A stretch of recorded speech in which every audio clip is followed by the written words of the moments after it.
नमस्कार मैत्रिणींनो, आज तुम्हाला मी अशी एक भाजी दाखवणार आहे की एका भाकरीऐवजी तुम्ही दोन दोन भाकरी खाल। ती म्हणजे कुठली माहिती आहे का? शेपूची भाजी। तर ही शेपूची भाजी आपण आता कशी करायची तुम्हाला मी दाखवत आहे। ही मस्त अगदी चरचरीत लसूण वगैरे घालून छान होती। तर याची रेसिपी तुम्हाला आता मी दाखवत आहे। त्यासाठी मी ते कुकर घेतलेला आहे। त्या कुकरमध्ये अर्धा वाटी तांदूळ घातलेला आहे। त्यानंतर अर्धा वाटी हरभऱ्याची डाळ घातलेली आहे। नंतर अर्धा वाटी शेंगदाणे आवळचवळ चेचून घेतलेले आहेत, म्हणजे जराशे चेचलेले आहेत, ते घातलेले आहेत, कच्चे शेंगदाणे आहेत। आणि 2 हिरव्या मिरच्या घातलेल्या आहेत। त्याच्यामध्ये थोडंसं आता आपण पाणी घालूया, जे डाळ तांदूळ आणि शिजण्यासाठी जे पाणी लागतं तितकं पाणी आपण त्याच्यात घालूया। नंतर मी इथं शेपू घेऊन स्वच्छ धुतलेला आहे आणि मग तो चिरून घेतलेला आहे, बारीक अगदी चिरलेला आहे। आता चिरलेला शेपू आपण त्याच्यामध्ये घालूया। शेपू अगदी छान स्वच्छ धुवून घ्या, म्हणजे त्याच्यातील मातीचा खर तोंडात लागणार नाही।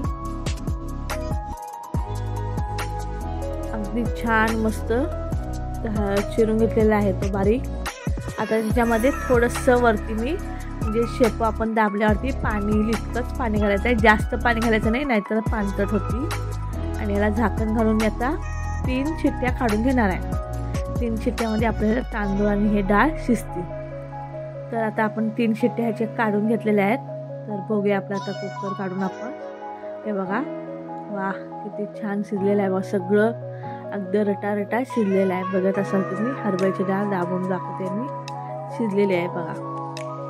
आता हे काय करायचं आपण, याच्यासाठी भरपूर लसूण सोलून घ्यायचे। शिजली आहे ही डाळ, लसूण काय करायचं आहे, भरपूर लसूण घ्यायचा आणि जरासा ठेचून घेतलेला आहे, सोलून ठेचून घ्यायचा, भरपूर घ्यायचा, तर त्याची चव येते। नंतर इथं एका कढईमध्ये मी तेल तापत ठेवलेलं आहे। आता तेल आपलं तापलेलं आहे, त्यामध्ये मोहरी,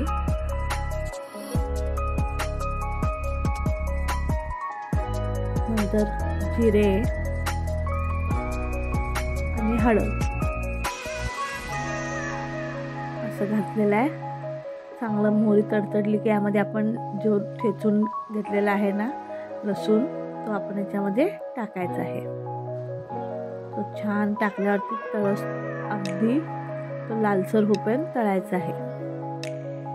1-2 मिनटं जरा लसूण तो छान तेलात परतून घ्या, भरपूर मस्त अगदी लसणाचा खमंगपणा आला पाहिजे।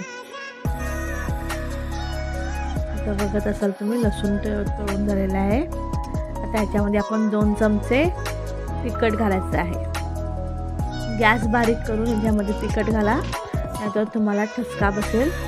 आणि लगेचच तिखट न करपू देता आपण जी शिजवलेली भाजी आहे कुकरमधली, ती लगेचच त्याच्यामध्ये घालायची आहे, म्हणजे नाहीतर हा जो आपलं तिखट घातलेलं आहे ते करपून जाईल। तसं करपून द्यायचं नाही आहे, अगदी लगेचच 1 सेकंदामध्ये आपण ते भाजी घालायची आहे शिजवलेली।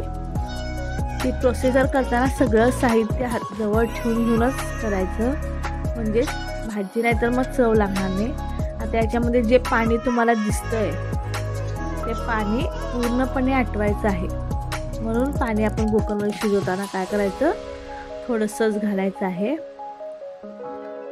हे बघा 2 मिनिटांना आता आपलं परत आटवलेलं तेवढं पाणी कमी झालेलं आहे।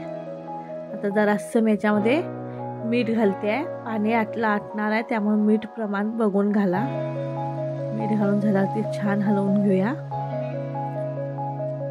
त्याच्यात आंबट गोड काही घालायचं नाही आहे, तिखट आणि लसूण हे 2च पदार्थ घालायचे आहेत। हे बघा सगळं पाणी आटलं, तेलाचा सुटलेला आहे तवंग, आहा मस्त वाटत आहे भाजी। इथं आता मुलं सुद्धा खूप आवडीनं खातात ही भाजी।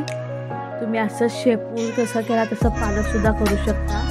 आता मी तर 2 भाकऱ्या केलेल्या आहेत बघा, मस्तपैकी भाकरी झालेली आहे, त्याच्यावरही गरम गरम शेपूची भाजी। बघा तुम्ही करून बघा। हा व्हिडिओ तुम्हाला आवडला असेल तर लाईक करा, शेअर करा, सबस्क्राईब करा। कुठल्या गावातून पाहताय नक्की कमेंटमध्ये मला कळवा। आणि ही तुम्ही भाजी नक्की करून पहा. आवडल्यास लाईक करा, शेअर करा, कमेंट करा. धन्यवाद.